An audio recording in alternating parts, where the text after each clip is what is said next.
भारत जिस तरह यूएसए से डर रहा है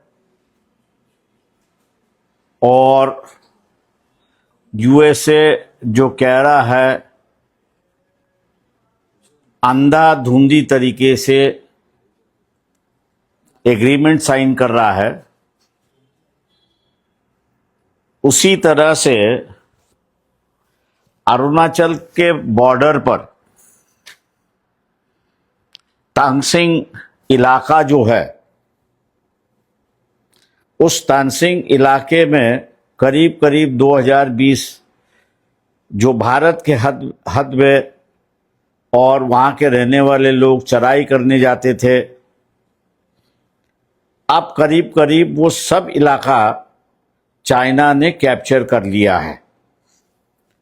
वहाँ के लोग जा नहीं सकते, आ नहीं सकते हैं। ये बात मैं अपनी तौर से नहीं कह रहा हूं, लेकिन अरुणाचल प्रदेश तानसेन एरिया की जो एक ऑर्गेनाइजेशन है, नाहा वेलफेयर एसोसिएशन NSW करके जाना जाता है, उन्होंने एक लेटर लिखा है 26/6/2021 को, और अभी उन्होंने वापस एक 2026 को एक लेटर लिखा है, जिसकी कॉपी मैंने आपको व्हाट्सएप पर भेजी है। कंटेंट उन्होंने लिखा है कि कौन से इलाके में चाइना घुस चुकी है, उसका विवरण उन्होंने लिखा है। ये लेटर जो है उन्होंने डेप्यूटी कमिश्नर अपर सुबानसारी डिस्ट्रिक्ट दीमापुर अरुणाचल प्रदेश, इनको एड्रेस लिख के पूरे वो जानकारी दी है। जहां तक हमारी जानकारी है, ये बात होम मिनिस्ट्री और डिफेंस मिनिस्ट्री दोनों को बताई गई है, लेकिन दोनों ने वहां पे चुपकी साधी है, ऐसा दिखाई देता है। और इसलिए इस पे कई सवाल उठते हैं। पहले सवाल जो है कि जो भारत की भूमि है वो चाइना धीरे धीरे अपनी तरफ ले रही है।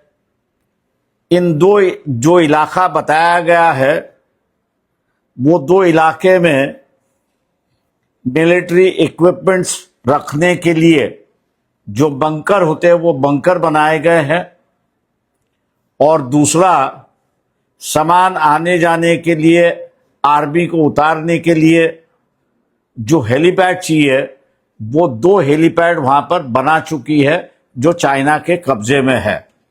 ऐसे परिस्थिति में हम लोग उम्मीद करते हैं कि भारतीय जनता पक्ष का जो नेतृत्व है वो इस बार झूठ नहीं बोलेगा, और उम्मीद करते हैं कि उस इलाके के जो मंत्री है किरण रिजिजू जी, उनके वहां के इलाके के मंत्री है, वो भी झूठ नहीं बोलेंगे, ऐसे उम्मीद हम लोग वहां पर करते हैं। नरेंद्र मोदी जो लाल आंख दिखाते हैं और अपने 56 इंच का छीना है करके बताते हैं, आज हम उनसे पूछना चाहते हैं कि क्या हुआ, आप ना आंख दिखा रहे हो, ना आपकी 56 इंच की छाती जो है वो कुछ कार्रवाई करना चाहती है वहां पर। ये बात मैं मानता हूं कि सबसे बड़ी बात है। भारतीय जनता पार्टी और RSS जो है राष्ट्रवाद की बात करती है, सुरक्षा की बात करती है, लेकिन जब वहां के इलाके के लोगों ने लेटर भेजा, सरकारी अधिकारियों को भेजा, और सरकारी अधिकारियों ने डिफेंस और होम मिनिस्ट्री को भेजा, तो उस पर कोई कार्रवाई नहीं, ऐसी एक परिस्थिति है। और इसलिए सरकार से हम सवाल करते हैं, पूछते हैं कि आपकी कार्रवाई कब होगी, ऐसी एक परिस्थिति है। दूसरा अहम सवाल है, राहुल गांधी से है, लीडर ऑफ द ऑपोजिशन है। लोकसभा राज्यसभा का अधिवेशन शुरुआत होगा। इस राज्यसभा और लोकसभा के अधिवेशन में क्या ये जो अरुणाचल की परिस्थिति है, इस अरुणाचल की परिस्थिति को देखते हुए इसको अहम मुद्दा बनाएंगे?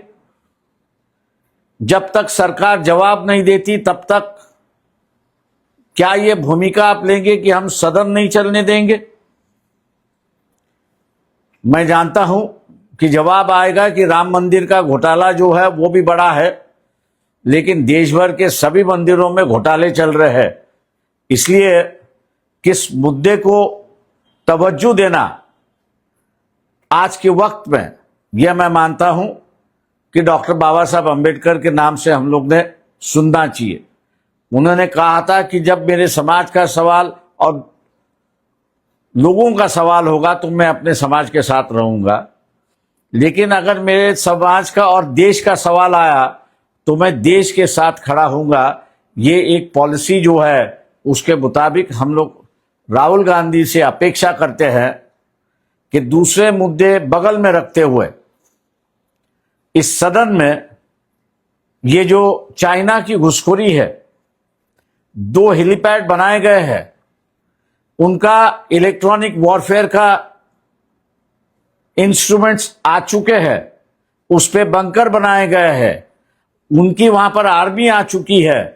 क्या इसको अहम मुद्दा इस अधिवेशन में बनाएंगे? मैं उम्मीद करता हूं कि कहीं ना कहीं तो भी इस सरकार के सामने हम झुकते नहीं हैं। ये सरकार हमको ब्लैकमेल नहीं कर सकती, हम डटते रहेंगे। ये दिखाने के लिए राहुल गांधी हो, कांग्रेस हो और तमाम राजनीतिक बीजेपी के विरोधी है या बीजेपी के साथ भी है, उनसे भी हम लोग अपील करते हैं कि देश की सुरक्षिता ये अहम मुद्दा है और इस देश की सुरक्षिता के मुद्दे को लेते हुए पार्लियामेंट अगर नहीं चलती है तो भी नहीं चलती है, उससे कोई फर्क नहीं होता है, लेकिन देश की सीमा सुरक्षित करना ये सबसे बड़ी बात है और उसको महत्व देंगे, ऐसा मैं उम्मीद करता हूं। और सरकार की ओर से ये चाइना की जो घुसखोरी चल रही है उस पर आप क्या जवाब देंगे? या जिस तरह अमेरिकी की तरफ आप झुक गए हो, उनसे लाचार हो गए हो, क्या उसी तरह आप चाइना के सामने भी लाचार है? इसका खुलासा बीजेपी, आरएसएस और नरेंद्र मोदी ने करना चाहिए। आप अभी पूछिए। सर, इसी मुद्दे को लेकर राहुल गांधी इनसे मांग करते कि आप ये मुद्दा उठाइए अधिवेशन में, आने वाले अधिवेशन में। पर राम मंदिर में जो घोटाला हुआ है वो भी एक बड़ा घोटाला है। मैं समझता हूं कि जो घोटाला त्रिवेंद्रम के मंदिरों में हुआ वो उससे तो कहीं गुना बड़ा है। तो ये राम मंदिर का घोटाला जो है हर मंदिर में होते रहता है, उससे देश का कोई नुकसान नहीं होता है। यहां देश के नुकसान का सवाल है, देश की सीमा का सवाल है। इसलिए मैंने बाबा साहब का दौरा देते हुए कहा कि उन्होंने कहा अगर मेरे समाज का सवाल हो और देश का सवाल हो तो मैं देश के अहम साथ रहूंगा। ये उम्मीद करता हूं कि कांग्रेस पार्टी भी देश की सीमा सुरक्षा कर रखने के लिए जो भारतीय जनता पक्ष, आरएसएस और नरेंद्र मोदी से हो नहीं रही है, उस पर लड़ेंगे, डटेंगे और सरकार को मजबूर करेंगे, ये उम्मीद मैं करता हूं। सर, अब तक विरोधी पार्टियां जो हैं उन्होंने किसी ने सदन में इस संदर्भ में कोई अभी तक किसी ने कोई उठाया नहीं है और मैं उम्मीद करता हूं कि सदन में कम से कम इस इशू को तो उठाए। सर, क्या आप आने वाले दिनों में इस विषय को लेकर विरोधी पार्टियां उनके नेताओं से मुलाकात करेंगे, उनसे कहेंगे इसको? नहीं, हम लोग ने उनके पास ये सभी डॉक्यूमेंट जो है वो भेजे हैं। आप उम्मीद करते हैं हम लोग कि भैया इस डॉक्यूमेंट को देखते हुए वो सदन में इस इशू को उठाएंगे। सदन में हमारा प्रतिनिधि कोई नहीं है, इसलिए हम लोग दूसरे से ही अपील कर सकते हैं। सर आपने कहा कि आपने उनको डॉक्यूमेंट भेजे लेकिन इसके बावजूद अब तक मुद्दा नहीं उठाया गया, क्या आपको लगता है ऑपोजिशन भी इसको अनदेखा कर रहा है? देखिए, अब पार्लियामेंट के बाद ही इस पर कह सकते हैं कि अनदेखा कर रहे हैं या क्या कर रहे हैं। उसके पहले टिप्पणी करना उचित है, ऐसा मैं नहीं मानता हूं। सर आपने कहा राम मंदिर के जैसे ही और भी कई मंदिरों में घोटाले हो रहे हैं, क्या बता सकते हैं कि कौन सा ऐसा मंदिर है जहाँ पे हुआ है? अब उज्जैन का मंदिर का आया मामला 3 महीने पहले, तो उसमें मैं नहीं जाना चाहता हूं, लेकिन मैं यही कह रहा हूं कि राम मंदिर का घोटाला और चाइना की घुसखोरी, इसको प्राधान्य किसको देना है, तवज्जो किसको देना है? तो मैं यही कहूंगा कि तवज्जो अगर देना है तो चाइना के घुसखोरी को देना है, उसको रोकना है। सर देश में इथेनॉल गाड़ियों को लेकर भी एक चर्चा नहीं, वो बाद में, उसमें बाद में करूंगा मैं। इसी मांग को लेकर वंचित बहुजन आघाड़ी के रास्ते पे उतरकर अपनी देखिए, हम लोग जितना अपनी ताकत है और जितना दायरा है उसमें देखिए हम लोग लोगों को आगाह करने की बात इस पे करेंगे।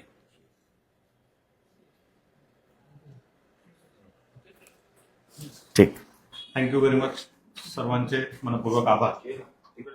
सर एक सिंगल इथेनॉलचा पण विषय सांगा होता सर. हा इथेनॉलचा पण विषय एथेनॉलचा इश्यू थांबा जरा. केजरीवाल यांनी खूप उचलून